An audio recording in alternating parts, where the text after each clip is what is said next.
Okay, good morning, everybody. Let's call this meeting to order for Polk County Commissioners Court for April 28th in Polk County. At this time, anyone that would like to join me, I think it would be appropriate if we did the Lord's Prayer. So if you'd like to join me. Our Father, who art in heaven, hallowed be thy name. Thy kingdom come, thy will be done, on earth as it is in heaven. Give us this day our daily bread, and forgive us our trespasses, as we forgive those who trespass against us. Lead us not into temptation, but deliver us from evil. For thine is the kingdom, the power, and the glory, forever and ever. Amen. Thank you. Amen. Okay, Madam Clerk. I pledge allegiance to the flag of the United States of America and to the republic for which it stands, one nation, under God, indivisible, with liberty and justice for all. Honor the Texas flag. I pledge allegiance to thee, Texas, one state, under God, one and indivisible. Okay, did we have anyone that signed up for public comment? Very well. Item number 3, informational reports. Courtney?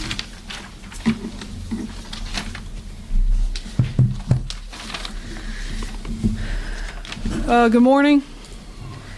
On April 22nd, Unalaska was hit with an EF3 tornado. The area sustained significant damage. And I'm just going to cover some of the numbers and statistics that we have. At this time, city personnel are at the fire station taking phone calls from citizens and completing online work orders for residents to connect with nonprofit organizations conducting disaster relief in the field. That is home and property cleanup, moving debris to the right-of-way in preparation for our contractors that we have contracts with for the official debris removal process. Also located in the mobile command trailer that's parked at the Unalaska Sub-Courthouse, we have 2 TDM representatives, and they are volunteer agency liaison officers, and they have complete oversight of all the volunteer disaster relief that is located in the Unalaska area. And these volunteers are pulling in donations, item donations such as water and food and clothing and toiletries, and either delivering some of these items to residences or taking them out to a point of distribution site that's located at Garland Park on Unalaska Loop. Residences, we're asking citizens at this time. We have advertised 3 different phone numbers that can be called to reach personnel that's also operating out of the mobile command trailer, and especially if they have specific questions as to what is available, and work orders are being processed online at that location too. Volunteers that come in that are connected to equipment are either being sent to Mr. Newport at the fire station for assignment and registration and assignment, or are being sent to First Baptist Church in Unalaska to connect with Samaritan's Purse for assignment. And basically all of this is home and property cleanup and moving that debris to the right-of-way. Our volunteer, our number of volunteers that we have is kind of at hitting a lower point right now, I guess, with the start of the work week. And so some of the home and property cleanup is being supplemented by volunteer fire department personnel. I had that conversation this morning with Ms. Stutz at the fire hall. These TDM representatives have been on conference calls with the state and FEMA, and they're communicating to them the property damage that we have here, and they're also relaying that our community has been impacted by COVID-19. So we've had significant economic impact from that as well. And the level of insurance coverage for residences in this area, and all these different variables are being communicated to the state and to FEMA in hopes that we'll be able to secure federal assistance. I should know more about this in the next week or two. This is a process. It's going to take a little while. And I'm asking residents to please contact my office and stay connected with us if they have any questions regarding state and federal aid to assist them to repair their homes. And also to stay connected to our Facebook page where we'll be posting updates. So to go over numbers, in the city limits, in the incorporated city limits of Unalaska, we have 11 destroyed homes and 32 damaged homes. And then we have 14 homes that sustain structure failure, which we consider major damage, with a total of 57 structures damaged. In the unincorporated areas of the county, and where my office is now located back in the EOC, where we have access to our GIS system, our auditing system, Texas Forest Service, I brought them back with me to help me review all the data that has been compiled and put together over at the command post at the fire station to better assess our situation. And so they're helping me go through this data even more. So I'll be breaking down our structure damage today and maybe even tomorrow. But in the unincorporated areas of the county, we have a total of 749 damaged structures in comparison to the 57 in the Unalaska city limits. There's a map that was generated, and it's in the conference room for those of you all that might like to go just peruse it real quick. That they generated late yesterday, so we put it in the conference room in case. Since we're going to be between. Nothing's been said about the Seven Oaks area. I've heard a little bit about it, but nothing's been mentioned in this deal about in Seven Oaks, Texas Task Force 1 did a damage assessment, and they communicated to us 16 damaged properties, 1 destroyed. 16 and 1. Yes, And that's sir. included in the 749? Yes, sir. Yeah, that's Okay. included in our Okay, count. okay. But you had 16 and 1 destroyed in Seven Oaks. That's what that Seven damage assessment team communicated to us. Now, on damage assessment, Springs. Yeah, in Bowl Springs. That's gonna be in the Yeah, unincorporated that's- areas also. Yeah. Okay. That's all in our Yes. count. it is. Okay. Now, our office has a damage assessment tool called Orion, and I'm coordinating with our fire marshal and our environmental enforcement officer to go back out into the field and collect even more data on damages, to include pictures. And I want to be able, if we do secure federal assistance, I want to be able to provide that information to the state and to FEMA. And so we're and it's new to us, and so we're going to be working with them to get them connected to that tool, show them how to use it, send them back out in the field and to do that for us. Also want to use Ms. Marlowe permitting, because when it comes to securing federal aid too, there's going to be some like a damage certificate that we might want to work up for each resident, showing that we assessed your property and yes, you were damaged, and this is on file with county. Sounds good. Okay. In shelters, And we met with Red Cross yesterday at the EOC. We've got about approximately 350 being sheltered in hotels. We're having to do that right now because of COVID.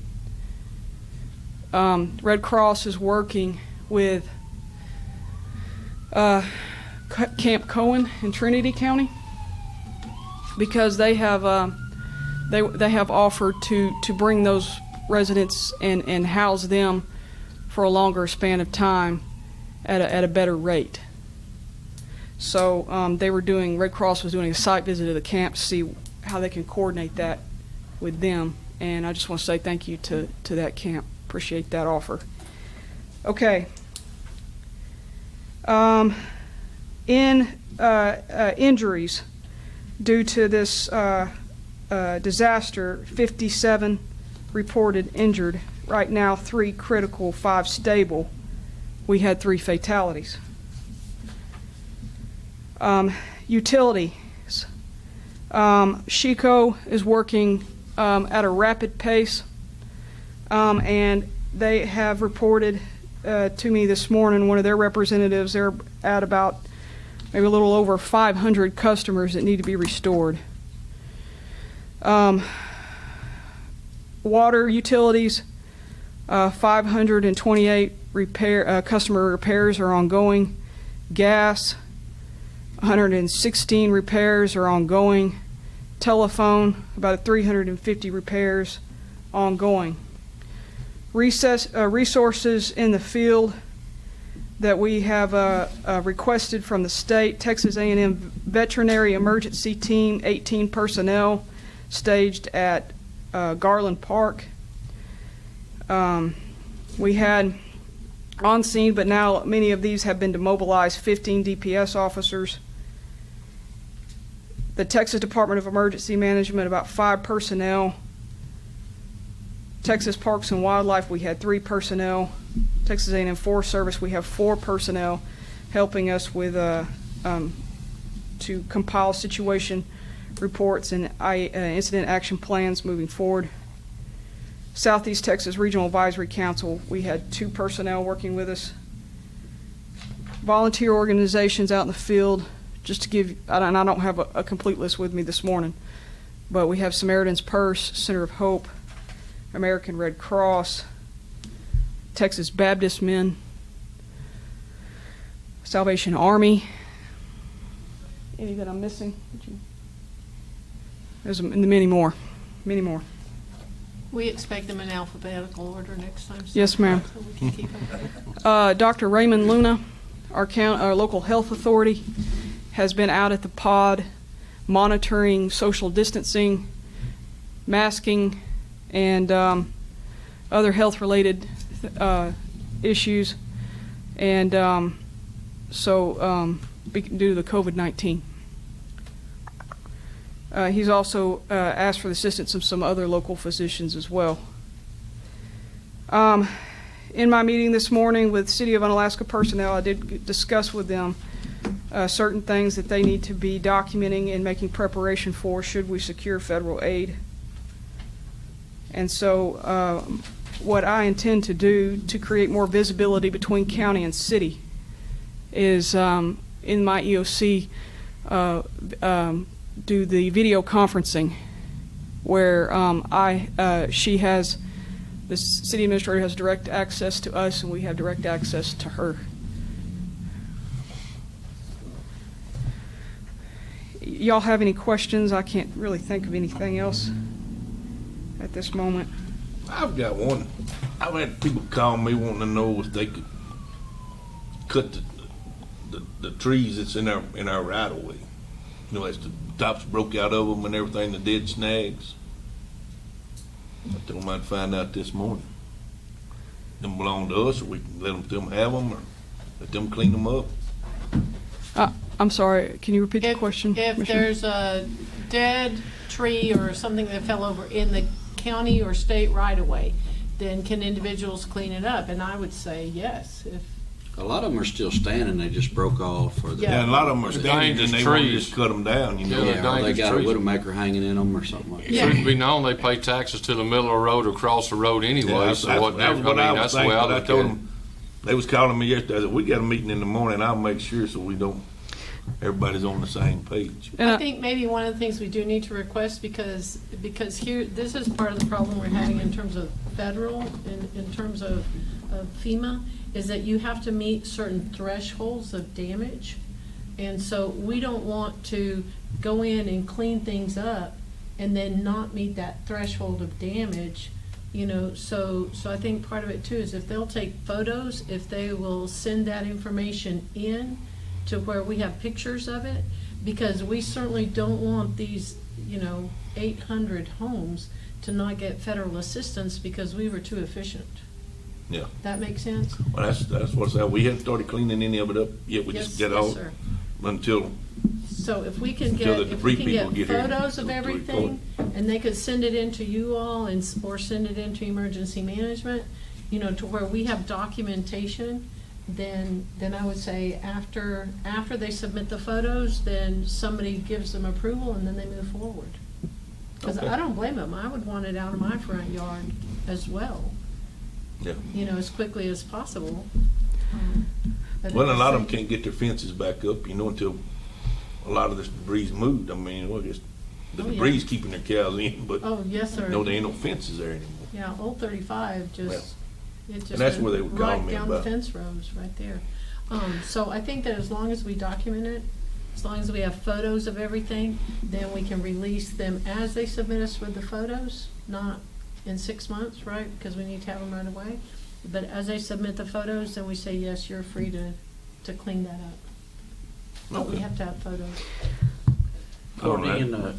when the storm hit and you had the first 72 hours, pretty much is to do what it is that we feel like we need to do. Oh, yes, sir. And with the state representative emergency management personnel that I've been working with, Texas Forest Service that works with us on many different types of disasters, and other volunteers, this event is moving at a very fast pace into a recovery stage now, and everything has gone. All the operations have gone smoothly, so Okay, it's been. But what But- we need, But what we need is to extend that 72 hours. Because with the size and the magnitude of this disaster, I think this is where you're going. yes, that's where I was going. Okay, with the size and the magnitude of this disaster, the first 72 hours are over like that. And we still have people that require our assistance. So the question that has been asked, not just by Commissioner Vincent, but, okay, we were able to get in there and help basically the first row of people Oh, yeah. because we could get to them. But Yes, ma'am. we could not get to the I see what you're saying.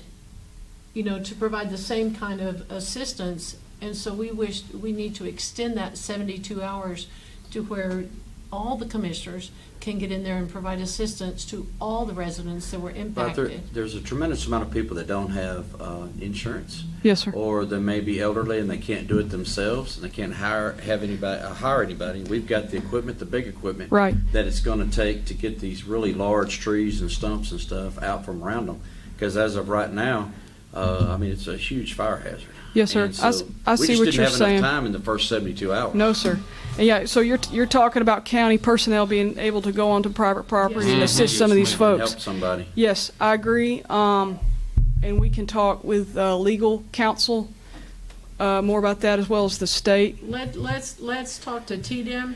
Okay? You see what I'm saying? Let's talk to TDM, but if we need to in our official declaration today, let's extend that to, this next week or something to that effect. Mm-hmm. So that our disaster declaration reflects that, or what we provide to TDM, because there's no way to get into some of these people and Yeah. provide any kind of I assistance. like Commissioner Purvis is just worried about the legalities of it. Yes, So sir. There's a tremendous amount of, it's going to take longer than a week. There's a tremendous amount of people that need that help, need Right. that assistance. And I think that's going to be more easily done, especially while we're under that disaster Yeah, declaration. Yes, ma'am. I mean, we were able to get in there, most of us, and get the roads open and get people's stuff blocked to where they could get a vehicle out. some of them still can't get into their home Yeah, but that's it. because of the big timber that's And down. those- It's so There's still a huge out tremendous there. amount of trees that are on homes and stuff And like those are the that. people that we need to be able to get in and assist. Right, and that's the beauty too of having a lot of these volunteer organizations doing disaster relief is they can access private property too. But I am in agreement that county personnel will need to So- supplement. But they But don't it's the have- and they- equipment. they They have don't the have the s- equipment. I Yeah, spent they've got all the weekend saws on and the personal manpower, but they equipment. don't have the equipment. Yes, sir. Yeah. Yes, so, Yes, sir. so Yes, we need I- to, that needs to be probably the first thing we need to do today Okay. is talk to TDM and see what we need to do to extend that period of assistance. Yes, ma'am. And when you find out that, Courtney, could you let me know? Yes, sir. Or let us know? Yeah, just let everybody everybody know. Will do. Debris contractors are here, routing in and staging equipment. Have been connected with Commissioner Vincent and Mr. Chapman. Mr. Oates will be assisting him with those operations. They know that they'll need to report their load tickets and updates to OEM, so we can keep that tracking of that So for. both commissioners aid. are gonna Right, coordinate, right, their Commissioner precinct. Purvis as I need to well. connect Commissioner Purvis. I hadn't had the opportunity yet, but Okay. I need to connect you with our debris contractors too, sir. Do we have that, Do we have a place to put it? monitor? Are we gonna put it across Yes, from sir. We have that, landfill? the second farm's a monitor farm, correct? Yes, sir. Correct. We have both. Yeah. Commissioner Purvis, that's the discussion that you and I are going to have about staging some in your area as well. I know Commissioner Vincent's already worked it out for Precinct 2. Don't And forget it's a about long those. ways, but there's plenty of room to put his too. I know it's Correct. a long ways. So we'll but We just have have the to- side across from the landfill we yeah. used last That's what time. I'm saying, it's Yeah, right there. there you go, on Convenient to 940. all of my stuff. So their plan is each of you have the rock pits in your precincts.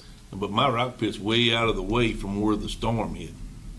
Across the street from the Across from the entrance landfill is of where we the put it during the landfill. hurricane. Okay. Vegetative is going to have to be separated from C and D. It's done that way there before. Yeah. For vegetative at the, It's, all they need is enough room to get in there and Right. split that material. Yeah, And, there's I nothing mean, over there. and that's where we used it before. That was one of our dump sites. Yeah. Okay, but part of it is that since the majority of damage was in precinct 2, then it was easier to get it all to Ronnie's location. Oh, yeah, I know Instead Ronnie's, of but taking it Milt's all- over there. It's gonna be easier to And pull even it back. some of my precinct could And go some of his could to, also across go from to the a landfill. Yeah, that Triple So- Creek Loop side, Or 350 and 942 out through there. They're- That could they're- all go to the landfill. I know that they're trying to, a gentleman called me yesterday, and they're trying to secure areas from private individuals for closer dump sites, people that have sites that are available that the EPA will allow.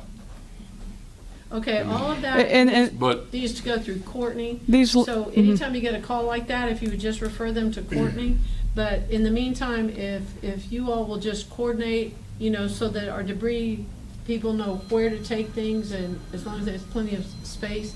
But we can have more than one location. It can just make it as convenient as possible so that they don't have to haul it as And far. they have equipment here now to Yeah, it's prepare that huge, site yeah. however they need to, with you. Oh, no, we can prepare. Yeah, they got some big equipment to, it won't be a problem for them. most of our sites are TCEQ permitted already. Yes, sir. Yes, ma'am. And They so should for be.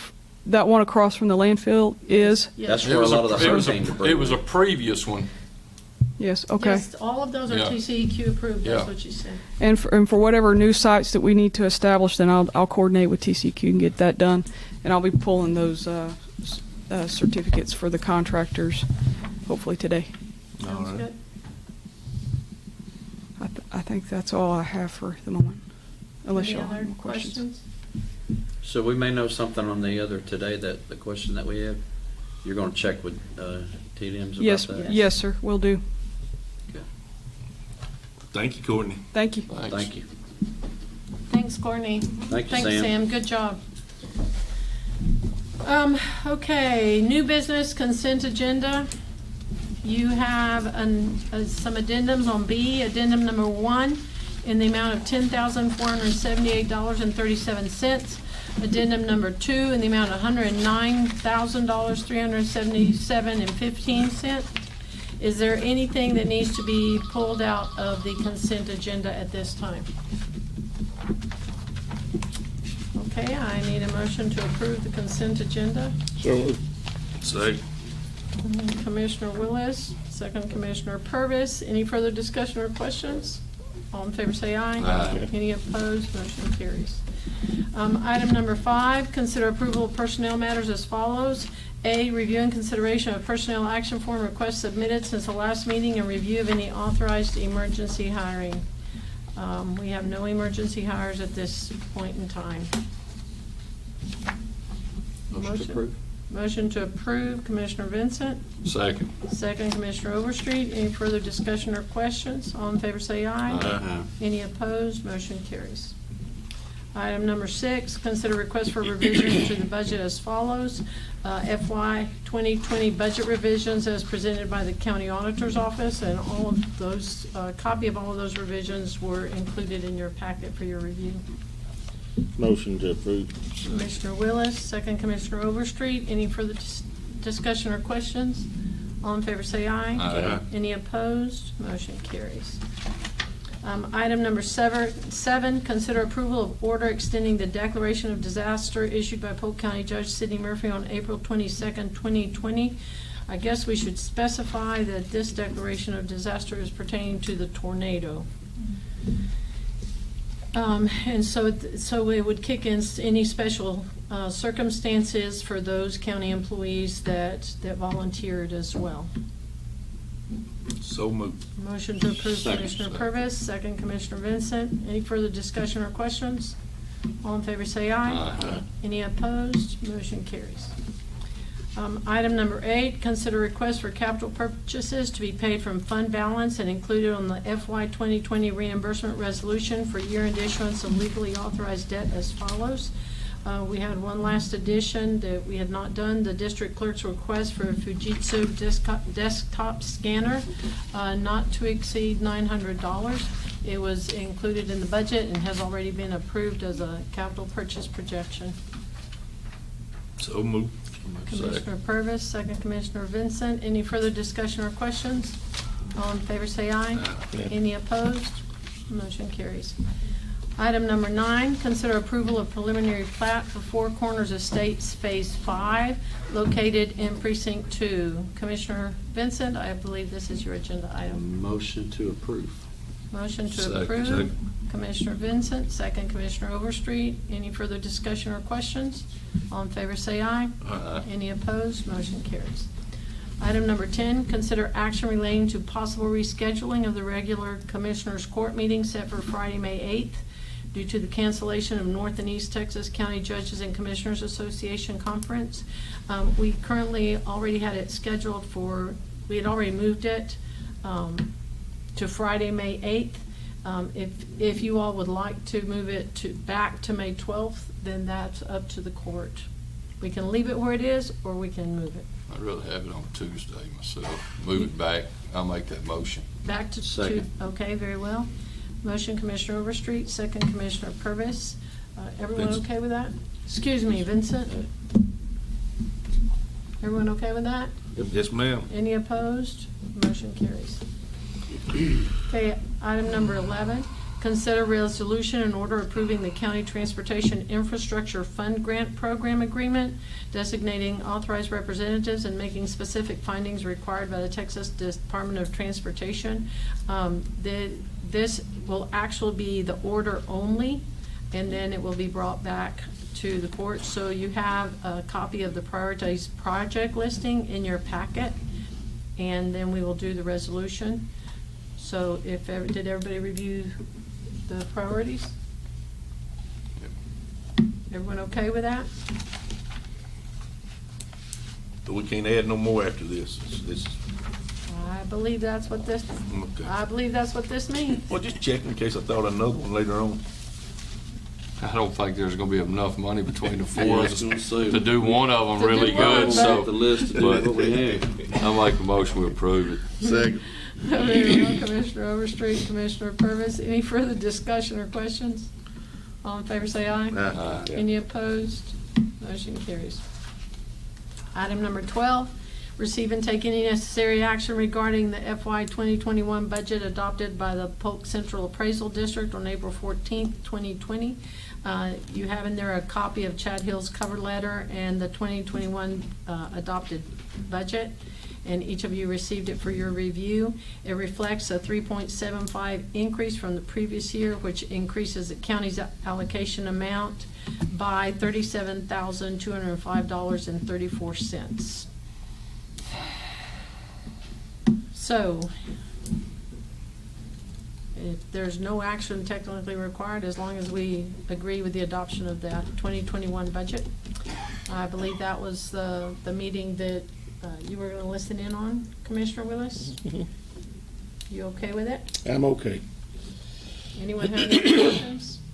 Okay, I'm going to take that as a motion basically to accept it or adopt it from Commissioner Willis. Second. Second, Commissioner Overstreet. Any further discussion or questions? All in favor say aye. Aye. Any opposed? Motion carries. Okay, item number 13. Consider Sheriff's request to approve the revised Big Sandy ISD School Resource Officer interlocal agreement, a copy. Did we bring everyone a copy? We just received the final copy today. The only change from what is in your packet is the numbering, but they Okay. corrected the numbers on the copy to sign. Okay. You had the copy of it in there, but there was a number that was skipped, and so we just wanted to make sure you had a clean copy. Do I have a motion to approve that? So moved. Commissioner Purvis? Second. Second, Commissioner Overstreet. Any further discussion or questions? All in favor say aye. Aye. Any opposed? Motion carries. Okay, item number 14, receive and consider request from Sheriff's Office regarding law enforcement hazard pay. We received two different requests on April 9th, and this is all in there. I'm just going to read it for the record. On April 9th, we received a request to be placed on the agenda to approve hazard pay in the amount of $8 per hour on top of the regular salary for jail staff. And the proposal was to utilize lap salary from the jail salary item and the out-of-county inmate revenue line item. So all of that was put in there for you all to review. And it estimated, but it's not conclusive, an increase for 200 hours for the 49 jail positions, which would cost us $78,400 in wages. And then there were some other jail items, and due to vacancies, for the first 14 payrolls would be $96,282,000. At this time, we don't know how long the federal and state emergency declarations will last, and we certainly don't know now, because now we've added another declaration. So Article 3, Section 54 of the Texas Constitution states that the legislature shall have no power to grant or to authorize any county or municipal authority to grant any extra compensation, fee, or allowance to a public officer, agent, servant, or contractor after service has been rendered. So at this time, we are not authorized to approve any additional pay for work that was already performed. So one of the requests was that we do it retroactively. So we cannot do it retroactively. So at this time, if the court wants to consider approving additional hourly rate, then you can do it moving forward, but we would have to have an amount of time.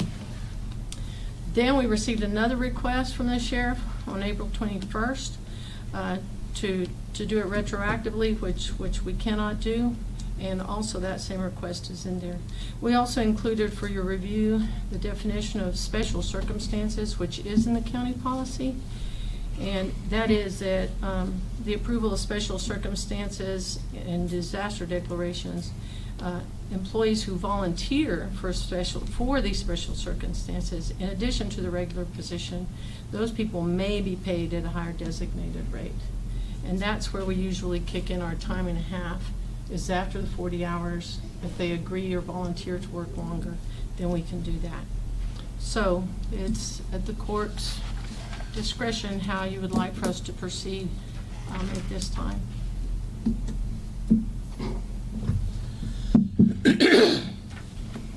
Sheriff, you got anything to add to it?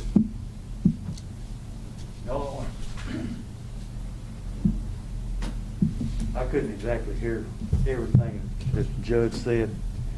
Does that include patrol and the law enforcement side and the jail? We put both of your requests, as you provided them, we put them in their packets. Okay. So their requests are all in there. If it covers all our people, that's fine. So Yes, sir. We put Okay. both requests in there. You sent us one request for just jail, we put that in there. Then we received a second request that was for everybody, and we put that in there as well. Okay, that's all I need to know. Now, historically, we did put some historic data on here for you also, that historically, during H1N1 outbreak, which is more widespread than, was more widespread than the current situation, we followed the same protocols that we're doing now at every level, and to avoid contamination, and at that time, hazard pay was not considered for law enforcement or for any other employees at that time. And that's just historical information.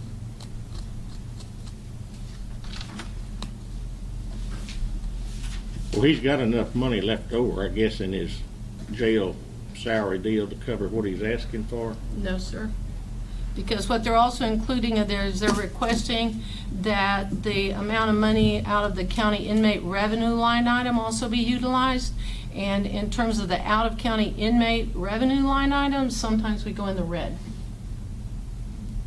So we may have money coming in, but then when we have to add employees to be paid because of that money coming in, well then, sometimes it does not offset itself.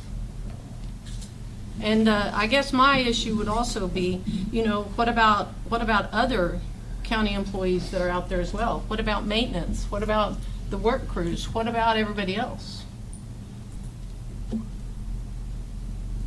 Well, I can add on the inmate revenue. So far this year, we've collected $289,000 in that line item. And of course, we are exposed probably more than what most people are in the jail and also on patrol, because we still got to talk to people. We still got to take people in the jail. We take the precautions, they wear masks and gloves, but we still, I believe, have more exposure than most county employees have. And that's the reason we're asking for their hazardous duty pay for our folks. So. Okay, first of all, Sheriff, part of it with the revenue that you keep referencing, the $200,000, you have to take out of there the expenses that are generated by that, which means that employee costs, employee personnel costs have to be taken out of that. We can't just say, well, we brought all this money in, but not say how much it's costing us to bring that money in. Well, And so that's not, well, with the extra staff you're talking about, Yes, sir. we don't have the extra staff. We're able to operate with the staff we have, and we haven't put any of it part-time in. well, we will gather all of that information for you so that during the budget time, the court can consider it. But we have had some months when we went in the red, when we would have been better served to not have these additional contracts because it put us over by 2 people.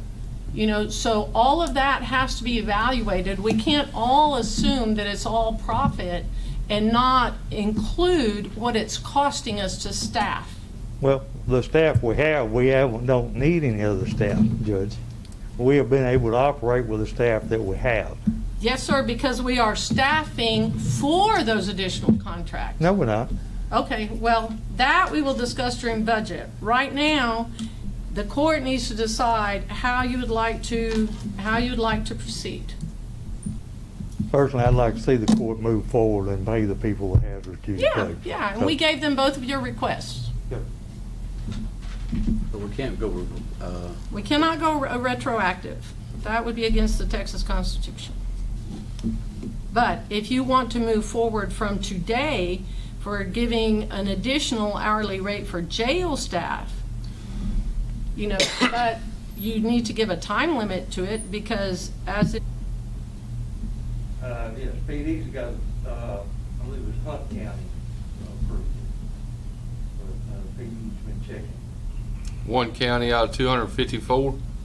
And that's that we know about. You know, this was something that had came over a jail association wire just for Texas, where several counties had got out there on the forefront, you know, at Commissioners Court and got hazardous duty pay out there, more especially to their jails. So it's not anything that we're creating, call it a copy, if you will. You know, it's something that we saw, and, you know, we don't have hazardous duty pay, and there is no social distancing, and there is Yeah, no there's, working in the computers jail, it would be there's impossible. only hands-on, in your face. Yeah. Yeah, we understand the jail side of it. Sure. We've been extremely lucky up to this point, and we hope that continues as well. Yeah, we haven't had any in there, right? Well, and Knock on wood. here's the other thing too, is that if this had been something that had been brought up when we were talking about administrative pay, you see what I'm saying, doing all those things, then we certainly could have researched it better and had more, and been able to implement it beforehand, whereas now we're trying to implement it in the middle of something. Because if you will recall, the court sat down and said we were going to do administrative leave. You see what I'm saying? We immediately responded, and maybe if the jail association had sent this out sooner, then we could have done something about it. Certainly the jailers are in a situation where they do not have an option. Oh, I know. So basically, we'd be voting on, we can't go retroactive, so we'd basically be voting for the future. From this point forward.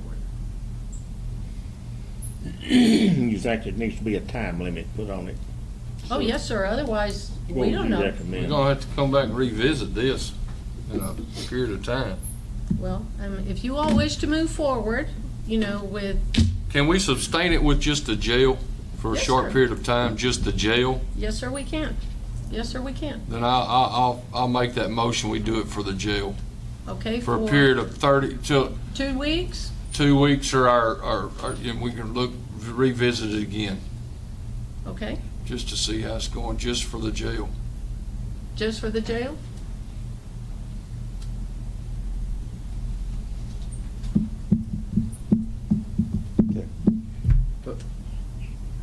Okay. You got a second so you can have a discussion? Yes, sir. Yeah. Yes, sir. All Yeah, right. sure.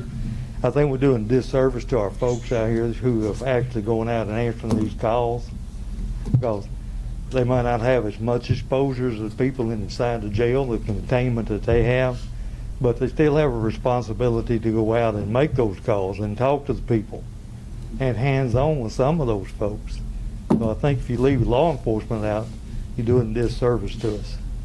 I agree with you, Sheriff, but I got men that's out there every day too, and have been, that's making contact with folks, not in a irate manner like you're dealing with, but my guys are meeting with folks daily too to see culvert installations, different things, Yeah. and we do it at a distance. Yeah. But sometimes we can't do it at a distance. But when you can, you can. I think I everybody understand is, y'all's situation, but I think somebody in that jail's more apt to be COVID-19 than your men out in the field. Yeah, that's your opinion. That's my opinion. We all get our opinion, but my guys, it's a slap in the face to my employees if I give it to everybody and they don't get anything, because they never had the opportunity to go home. Well, our Not folks to, haven't not to either. mention those two people right behind you. Yeah, all of us are in this situation. Yeah. And you know, Wednesday night, Thursday, I mean, people walking up to you in the middle of the night, you don't know who they are, where they've been, nothing. We And our- didn't know. And our deal's But I mean, not our over. guys, they just had to go on and cut the trees and move on. Okay, well, we were there also. I know, we were all there Yeah, together. okay, That's so- the point. And our deal's not So- over so- either. I mean, Yeah. we're still So we're having to gonna get pay in around everybody? people. Okay, So it'll be I going mean, are you on gonna for- pay everybody? yeah. But I'm just saying, and that's my opinion, and that's what I'm saying. So- But we Well, I know like to pay our of one people county more. out of Hell, we don't have the 254 money. that's doing this. One county, right now. Yeah, I'm sorry, I can't do it. I will stand behind the jail, but not everything else. Not, if my people can't get it, I'm not doing it. And unfortunately, we don't have the funds to do it. No, I mean, that's it. I mean, everybody wants to give their people more money, but you can't do it. There's only so much in this pot. Okay, like I say, I think you're doing my folks a disservice, so. Well, our folks are getting a disservice too. You're disservicing ours too, Ours. Sheriff. Well, I haven't seen a request come by Stu to do that for your folks either, so we'll leave it at that. We'll Okay. leave it at that. We know we don't have the money to do that. Or we would have made the request. We would have made the request. I'll end it. I'll second your motion. We're doing it for the jail That's for it. 2 weeks? Okay. Okay, I have a motion from Commissioner Overstreet, second from Commissioner Purvis, to provide assistance to the jail. Any further discussion or questions? All in favor say aye. Aye. Any opposed? Motion carries. Okay, 15, number 15, consider any necessary action relating to the amended and extended order to stay at home issued on April 2nd, 2020 for the period of April 3rd, 2020 until April 30th, 2020 at 11:59. At this time, since the governor has issued his orders, then we are basically going to declare our order to stay home null and void and go under whatever the governor decides on how to move forward. So I would like a motion to rescind ours and fall under the governor's. So move. Commissioner Second. Willis, second Commissioner Overstreet. Any further discussion or questions? All in favor say aye. Aye. Any opposed? Motion carries. Okay, items 16 and 17, since we'd already put out the agenda, then we left those there, but these are kind of together. 16 is consider approval of order extending the burn ban issued by Polk County Judge Sidney Murphy on April 25th relating to the declaration of disaster filed April 23rd relating to the tornado. And then 17 is consider issuing an emergency county-wide burn ban. The reason was that what we did was we issued a burn ban that would only be the impacted areas, and the impacted areas were all Precinct 2 and Precinct 3, so we did a burn ban for those areas. But now the Texas Forest Service has come back and told us that we currently are under close to drought conditions, if not drought conditions, on the south end of the county. And so the recommendation of Ricky Holbrook is that we go ahead and do the county burn ban countywide to prevent any kind of wildfires that might occur at this point in time. Wish they were here because I haven't heard anything. Courtney's right here. I haven't heard anything Excuse me, about Ricky's it. right outside. We just now, I mean, this has been moving fast. Well, this moved pretty fast overnight. Yes, sir. We have not had time to take a breath. I mean, we good. It's pretty wet on my place. We'll go with the Forest We Service. have- Countywide. Come on up here, Ricky. Come up to the microphone so we can have all the evidence we need about you. It's KDBI. With the KBDI ain't there, but the south part of the county is very dry. With the circumstances going on with the damage and stuff, it'd be my opinion and the numbers that it would be good to have it a countywide, just for taking the load off all the fire departments for a little while, and letting the citizens get a good, get settled in before they start burning. It's just a disaster out there, and we don't want to add anything else to it. So with our opinion, it would be good through this disaster to have one. So I know in our area, the only problem we've had is calls on controlled burns where the timber companies are still gonna be able to burn. And the smoke blows on everybody and they run our fire departments to death anyway. Yeah, I'm but just we out don't want to looking. take a chance. Oh, Right? I understand it very well, but And when we put it in, it's gonna be a few days before actually everybody gets word of it. But I think it's the right thing to do. We've done it with other disasters we've done to make sure that the whole public stays safe. We need to put a time limit on it, or just at the next meeting review it and see if we need to let it go.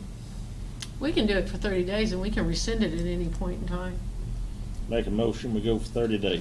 Second. Commissioner Willis, second Commissioner Vincent, 30 days. Do you have anything you need to add to that, Ricky? No, ma'am. No. Very well. Any further discussion or questions? All in favor? I'll just say this, that we had one in Jasper yesterday that caught everybody by pretty much surprise. 50 acres, had really good flame on it at 7 o'clock last night. And they're in the same Situation we are. situation we are, with the same conditions that we are carrying to the map and the field moisture and stuff like that. But it's just that the wind and the humidity is what could be our problem, like it was yesterday. I know we got rain coming tonight, but we don't know how much we're gonna get, so I think it's a good idea. Thank you. Okay, all in favor, say aye. Aye. Any opposed? Motion carries. Okay, Commissioner Overstreet? What's that? Oh, Courtney, go ahead. Hey, get up to the microphone. If we can extend the declaration of disaster for the tornado. Okay, oh, did I skip one? Yeah, we had then- It didn't have a specific number of days for the disaster declaration. Okay, the disaster declaration for 30 days. Is that okay with everybody? Yes. From Okay. what date? From From the- today. from today? Okay. So moved. Second. Okay, move Commissioner Vincent, second Commissioner Overstreet. All in favor, say aye. Aye. Any opposed? Motion carries. Motion to adjourn. Oh, excuse me, no, never mind. Motion to adjourn. Wait, Courtney's got her hand up. Did we approve the community wildfire protection plan? It was in the consent. It was in consent, thank you. Yeah, it was in, we did that earlier. Thank you. It's in your consent agenda. Okay, well, So 16 and 17, we did that together? yes, ma'am, we just merged those together. Okay, real quick, because of the tornado, because we did all have to merge and take care of people, we do need to expect a spike in our COVID-19 numbers. We hope not. We hope that we had plateaued enough, or that we were on the downhill slide at that point. But be aware that we may see a spike in our COVID-19. And at this time, the governor's office has opened up all retail at 25% occupancy on the building. And same thing applies to some of the restaurants. Bars are still closed, hair salons, nail salons, barbers, gyms, some of the direct social services are still closed. Is there a possibility that all our county personnel that has been involved in this tornado be tested? At this time, the hospital in Cleveland donated 500 tests to the area, to us. And furthermore, not only did they donate 500 tests, they donated 500 tests and their labor and. And so what we did is, if you have someone that you would like to have tested, or your county personnel that were involved that night, then certainly contact Courtney, because what we were going to do is start with the first responders in on Alaska and make sure that all of them get tested, along with city personnel that were obviously right there in the thick of it. So yes, if you have county, some of your guys from each of your precincts that were there that night. Well, we all come in contact, if you were out there, you come in contact with everybody. Oh, I was. Because everybody was just walking around in a daze while we were trying to get material out of the road. No, and debris, yes, sir, so I understand. And so that's if you what have I anyone- I had that request, and I hope we would have part of the If discussion. you will contact Courtney, Okay. then we will get them tested. Okay. But I did want you all to be aware that we did receive that generous contribution from Thank you. the hospital in Cleveland. Okay, Commissioner Overstreet? Motion to approve, Motion motion to to approve. adjourn. I'm still trying to catch up on my sleep. What time is it, Madam Clerk? 10:56. Very well. One quick thing is, don't run off, because remember that we need to approve some stuff for IAH at 11:15. We need to sign the preliminary plat. And we need to sign those plats and Yeah. resolutions and so forth, so.